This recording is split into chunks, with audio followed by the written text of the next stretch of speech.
আপনারা পবিত্র কোরআন শব্দে শব্দে কিভাবে পড়বেন এবং কোথায় গুণনা হবে, কোথায় কয় আলিফ টেনে পড়তে হবে, কোথায় থামতে হবে বা মিলিয়ে পড়তে হবে, এই বিষয়গুলি অনেক সহজেই শিখে নিতে পারবেন। আউযু বিল্লাহি মিনাশ শাইতানির রাজিম। বিসমিল্লাহির রহমানির রহিম। ওয়াতাসিমু, পেশের পাশে অসাকিন এক আলিফ টেনে পড়বেন, আইনটিকে একটু মোটা করে গলা চিপে পড়বেন। ওয়াতাসিমু বিহাবলিল, এখানে কলকলা হবে, ধাক্কা মেরে নিচে সাউন্ড আসবে।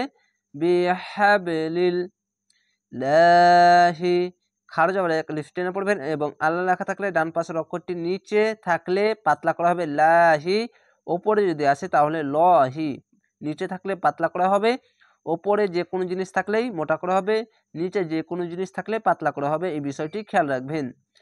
লাহি জামিআউ, এখানে ঈদগামে বা গুন্না, আইনটিকে মোটা করে গলা চিপে এবং গুন্না হবে ঈদগামে বা গুন্না। জের পাশে ইয়া সাকিন এক আলিফ টেনে পড়বেন। জামিআউ ওয়ালা, যাবার পাশে খালি আলিফ এক আলিফ টেনে পড়বেন। ওয়ালা তাফাররাকু, সদের জায়গায় কু বলে যদি থামেন তাহলে কু বলে এক আলিফ টেনে থেমে যাবেন। যদি মিলিয়ে পড়েন তাহলে কু ওয়াজকুরু, এভাবে মিলিয়ে পড়তে পারবেন, এখানে নিঃশ্বাস ছাড়বেন না। এই সদের জায়গায় যদি নিঃশ্বাস যদি না থাকে তাহলে থামতে পারেন, যদি নিঃশ্বাস থাকলে মিলিয়ে পড়তে পারেন। এই জায়গাটাতে মিলানো অনেক গুরুত্ব বা অনেক ভালো, তো অবশ্যই মিলাতে পারেন। যদি নিঃশ্বাস না থাকলে থামতে পারেন, আর নিঃশ্বাস থাকলে অবশ্যই মিলিয়ে পড়বেন, মিলানোটা ভালো। ওয়াজকুরু, পেশের পাশে অসাকিন এক আলিফ টেনে পড়বেন। নিমাতাল, আইনটিকে মোটা করে গলা চেপে পড়বেন। নিমাতাল লহি, আপনাকে বলেছিলাম আল্লাহ লেখা থাকলে ডান পাশের অক্ষরটি দেখবেন, ওপরে থাকলে মোটা করা হবে, তার জন্য মোটা করে পড়লাম। লহি, খারজা এক আলিফ টেনে পড়বেন। আলাইকুম, আইনটিকে মোটা করে গলা চিপে পড়বেন।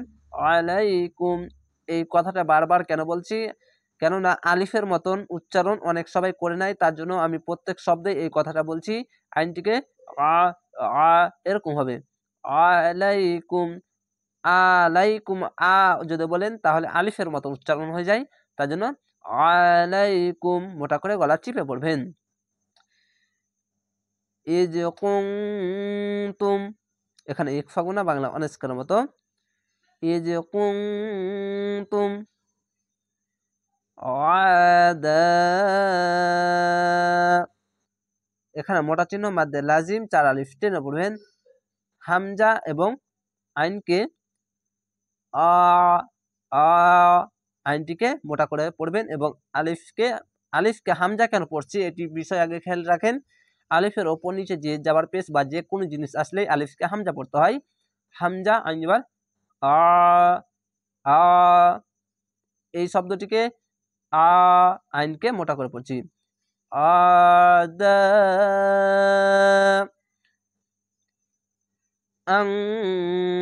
ফাআল্লাফা, এখানে বাংলা অনেস্কার মতো ফাআল্লাফা, হামজা লাম আল লাম লা, এই আলিফকে উচ্চারণ অবশ্যই করবেন।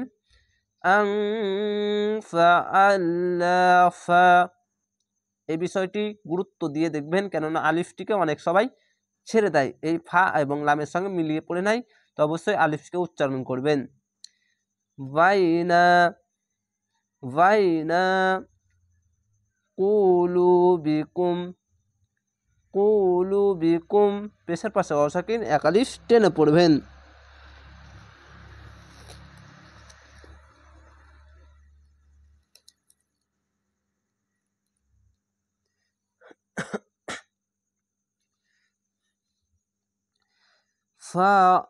ফাআসবাহতুম, এখানে ইকফা মিম সাকিন গুন্না, ফাআসবাহতুম বিনি বিনি, আইনকে নি এভাবে আইনকে ধরছি, রেকর্ডিংয়ে কেমন হচ্ছে না হচ্ছে তার জন্য আমি বলে দিচ্ছি। বিনিমাতিহি, এখানে চিকন চিহ্ন মাদ্দে আরজি 3 আলিফ টেনে পড়বেন। মোটা চিহ্ন মাদ্দে লাজিম 4 আলিফ টেনে পড়বেন। চিকন চিহ্ন মাদ্দে আরজি 3 আলিফ টেনে পড়বেন। ইখওয়ানা যাওয়ার পাশে খালি আলিফ 1 আলিফ টেনে পড়বেন। 2 জাবার থাকলে একটি জাবার বাদ দিয়ে একটি আলিফের সঙ্গে মিলিয়ে থেমে যাবেন। জিমের জায়গায় থামা ভালো, তার জন্য ওয়াকফ করবেন, থামবেন, 1 আলিফ টেনে থামবেন। ইখওয়ানা যাওয়ার পাশে খালি আলিফ, এখানেও 1 আলিফ টেনে পড়বেন এবং থামতে গেলে এখানেও 1 আলিফ টেনে পড়বেন। ওয়া কুনতুম এখানে ইকফা গুনা বাংলা অনাস্কারের মতো পড়বেন। ওয়া কুনতুম আলা খাড়া যাওয়ার 1 আলিফ টেনে পড়বেন। আইনটিকে মোটা করে গলা চিপে পড়বেন। আলা সাফা যাওয়ার পাশে খালি আলিফ 1 আলিফ টেনে পড়বেন। সাফা হুফরাতিম এখানে ঈদগামে বা গুন্না হুফরাতিম মিনান নারি যাওয়ার পাশে খালি আলিফ 1 আলিফ টেনে পড়বেন। এখানে ওয়াজিব গুন্না মিনান নারি ফাআনকাযা এখানে ইকফা গুনা বাংলা অনাস্কারের মতো পড়বেন। ফাআনকাযা কুম মিনহা যাওয়ার পাশে খালি আলিফ 1 আলিফ টেনে পড়বেন। তয় জায়গা থামতে হবে, ওয়াকফ করতে হবে, তার জন্য 1 আলিফ টেনে থেমে যাবেন এরকম ভাবে। আর এখানে ইকফা মিম না ঈদগামে মিম সাকিন গুন্না কুম মিনহা এভাবে হা বলে থেমে যাবেন, 1 আলিফ টেনে থেমে যাবেন। কাযালিকা খাড়া যাওয়ার 1 আলিফ টেনে পড়বেন। কাযালিকা ইউবাইনুল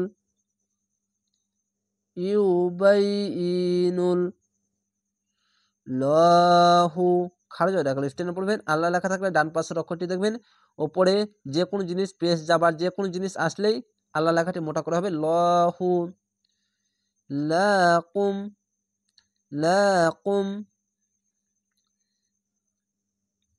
আয়াতিহি খাড়া যাওয়ার 1 আলিফ টেনে পড়বেন। খাড়া যাওয়ার 1 আলিফ টেনে পড়বেন। এখানেও খাড়া যাওয়ার 1 আলিফ টেনে পড়বেন। আয়াতিহি লাআল্লাকুম আইনটিকে মোটা করে গলা চিপে পড়বেন। লাআল্লাকুম তাহতাদুন এখানে দু না আছে, তো এখানে আয়াত আছে, থামতে হবে, তার জন্য দু না বলে শেষ অক্ষর সাকিন দিয়ে 3 আলিফ টেনে পড়বেন। কেন পেশের পাশে অসাকিন 1 আলিফ টেনে পড়তে হয়, শেষ অক্ষরে সাকিন দিলে 1 2 3 তিনটি অক্ষর 3 আলিফ টেনে পড়বেন, বাদ আরজি হবে।